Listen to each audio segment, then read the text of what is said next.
Nagaan nagaarra caalu nagaan waaqayyoo waaqa jiraataa bakkaaf kallattii iddoo isin jirtan hunduma keessatti isiniidhaaf habayyatu hordoftoota qiddoo yuutiib jedhu jalatti kan argamtan hunduma keessaniif isiniin jechuun jaaladhaa. Akkasuma maatii naa ta'aa kan jirtan hordoftoonni koo hundiyyuu guddaa galatoomaa isiniin jecha. Tole guyyaa har'aas kanan dhufee dhimmuma caaltuu ilaallatu jechuudha. Yeroo darbee jaartiin ajjiishiin haaraan akka viidiyoo hojjattee mucaa isheetti dhaadachaa turte waan hin argine natti fakkaata. Garuu immoo kaleessaa jechuudha namatu bilbilee mucaa kee irratti akkasittiidhaan dhaadachaa jirti. Kanaafiyyuu maaliif jedhanii naa bilbilan jette. Sanaa booddee ishiin mana gadi baanaan kaameraa ishee keeyyattee ishii eegaa turte jechuudha. Akkasumallee caaltuun gara mana isheetiitti deebitee jirti jechuudha. Haa ta'uyyuu malee ammas rakkoodha jechuudha. Waa'een ishii ammas rakkoodha jechuudha. Tokkoffaayi du'uun barbaada jechuudha. Jaartiin ajjiishiin harawaan kun du'uun barbaada jechaa jirti. Haa ta'uyyuu malee maaliif dhala kootti dhaadattaa? Maal si gootee mucaan duudhaan mucaan namaa hin beekne maal si gooteetu mucaa kootti dhaadattaa jetteeni gaafachaa turte jechuudha. Kanaafiyyuu ishiin immoo akka jetteen yoo ati akkuma yeroo darbee seeratti deebitee iddootti deebitee akkasumas immoo mana kana keessaa waan qabdu bututtuu kee gurrattee baateetta yoo ta'eera ta'e karaa ajjiin bahe yoo bahuu baatteetta ta'e oma rakkoo hin qabu. Mucaa kee nagaadhaan argachuu dandeessa. Garuu haa ta'uyyuu malee karaa ajjiin bahu baateetta taanaan amala kee sirreeffanne taanaan mana kanaa hin baane taanaan ganaa wanti sirra gahuuf deemu kana caala jetteeni jirti jechuudha. Akkasumas illee caaltuun illee kan mucaa kootti dhaadatte anaanii akkamittiin na dhiisuu dandeessi? Anaan akkamitti na dhiisuu dandeessi erga mucaa kootti dhaadatte jetteetudha jechuudha. Ishiin ishii gaafattuyyuu malee garuu ishiin ammayyuu akka mucaa ishii hin dhiisnetti jechuudha. Kanaafiyyuu mucaa kee immoo harka koo keessa galfachuudhaaf jettee harka koo keessa galfachuudhaaf hin geenye yooman birrii kenneef ajjiidha. Birrii irratti gadi naqaa. Irratti gadi naqeen mucaan humti kee harka koo keessa haa galtu jetteeni jirti jechuudha. Mucaa koorraa gadi bu'ii, dhala koorraa gadi bu'ii, maqaa ishiyyuu hin dhayini jettus caaltuuni. Garuu ishii dhagahuu hin dandeenye jechuudha. Sanarraatiin kan ka'e wal qabatan jechuudha. Wal qabatanii wal tumanii kanaafiyyuu erga wal tumanii booddee caaltuun maqaa mucaa kootiin dhayinii mucaa koorraa bu'ii jetteeni tumtuyyuu wal tumaniyyuu garaa keessaa wal dhidhiitanii kuni akka kootti gatiidha jedhee hin yaadu jechuudha. Ani caaltuudhaaf yaanni nan ibsu tokko dhugaadha. Yeroo dhalanii ittiin qoraman baay'ee namatti dhagahama. Nutti dhagahamu dhiisee miti. Maaliif keessattuu carraan dubartii dhugaa dubbachuudhaaf in ulfaata. Ammas immoo mana sana keessatti deebi'uun kee dhugaa dubbachuudhaaf akkuma dura jedhe rakkoodhuma jechuudha. Maaliif waan hin taane sirratti hojjechuu dandeessi. Ammayyuu sitti dhaadachaa jirti waan ta'eef qoyii soomnumti kun haa ba'u siin jechaa jirti waan ta'eef jechuudha. Ishiin nama hojii amaatti amanuudha jechuudha. Ammas waan ta'e sirratti hojjechiste qophaa kee dubbachaa deemtaa. Akka ati qophaa dubbachaa deemtuun si taasisa siin jettee jirti waan ta'eef isa kanaaf immoo omaa duubatti hin deebtu jechuudha. Dhugaa dubbachuudhaaf omaa duubatti hin deebtu jechuudha. Fakkeenyaaf ajjii duraan akkana gochaa turte ammas immoo magartuu namni jedhamtu argitaniittu abdii waan gochaa jirtu jechuudha. Dhiironni ijoolleen kun lama raataa jiru jechuudha. Harka dubartii keessa galanii waan harka dubartii keessa nama hin galchini.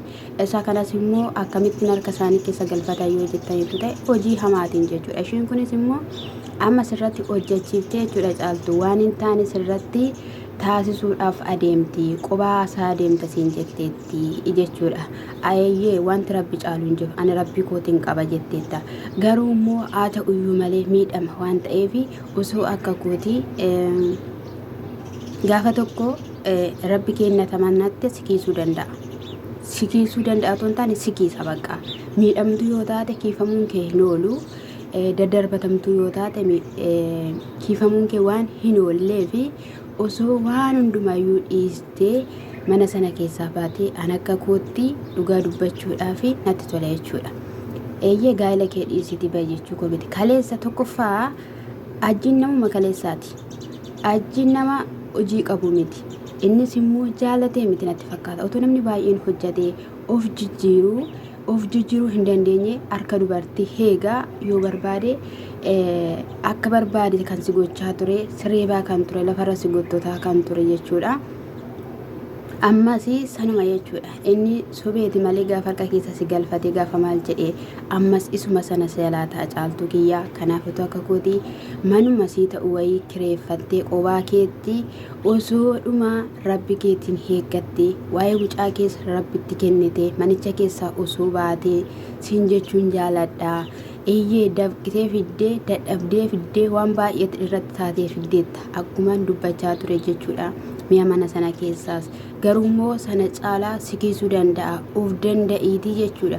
Of danda'iitii jiraadhu siin jedha haadhoo kiyya.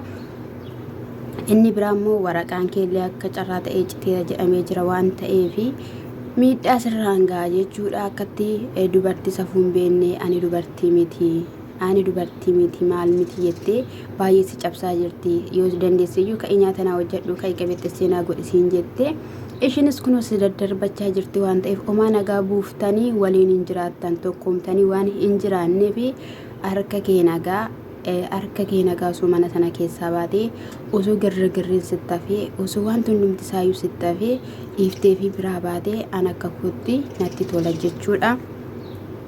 Akka shaamarree tokkotti jechuudha dhugaa anis biroo waan ta'u waan hin beekneef namaaf gaarii yaaduutu gaariidha jechuudha. Gaariidhuma waliif yaaduutu gaariidha waan ta'eef siin jechuun jaaladha. Otuma immoo fiidicha keessa jiraniyyuu kan nama ajaa'ibu kaameeraan alatti jechuudha sagalee caaltuu keessatti ni dhagahama jechuudha. Billaa fudhattee dhufte jechuudha natti fakkaate.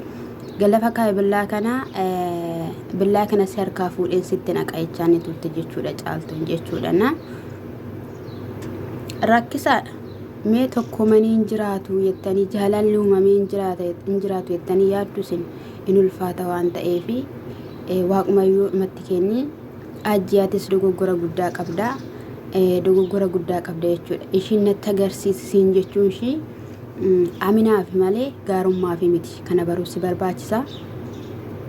Sababiin isaayyuu ati akka birrii jaalattu ati akka birrii hin qabne ati akka huccuu hin qabne ni beekte jechuudha. Huccuu sii bittee ammayyuu ganaan qarshii sii kennaa abshir minaamina siin jettee dhala kee si oolii si jalaa buusuuf jechuudha.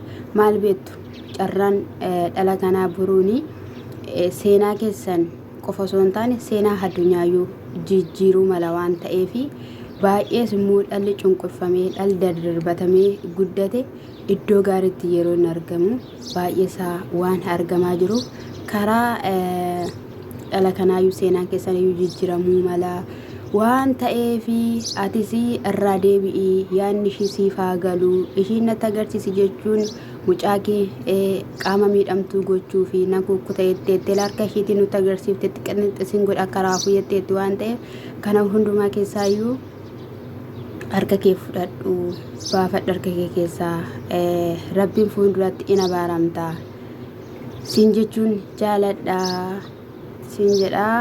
Isa kanadha bakka waan baay'ee haasa'anii jannatan galtu waliin jedhu caaltuun jannata funyaanii nuun fuunfattu jettiini dhala kee kanan si ajjeesa jennaan an du'an barbaada jettiin waan ta'e jedhu akkasumallee sirrii miti jechuudha caaltuu kiyya miilaan garaa ishee irratti hin hojjetiin dhiisi bahee akka kootti dhiisi bahee si jechuu jaaladha isa argitee kana dhalli kee akka hin argineef isa xiqqammaste kana dhalli kee akka hin qammamneef waan hundumayyuu akkuma nama hin argineetti dhiisiin dhaamsa kootii eebbifamaa siniin jechuun jaaladha akkasuma maatummaa keessan na jajjabeessuu keessan itti fufaa siniin jedha lammii koo kaaba kibba baalee xarra jirtan ayyaanni waaqayyoo iddoo jirtan lafa jirtan hunduma keessatti siniidhaaf haa baay'atu siniin jechuun jaaladha jabaadha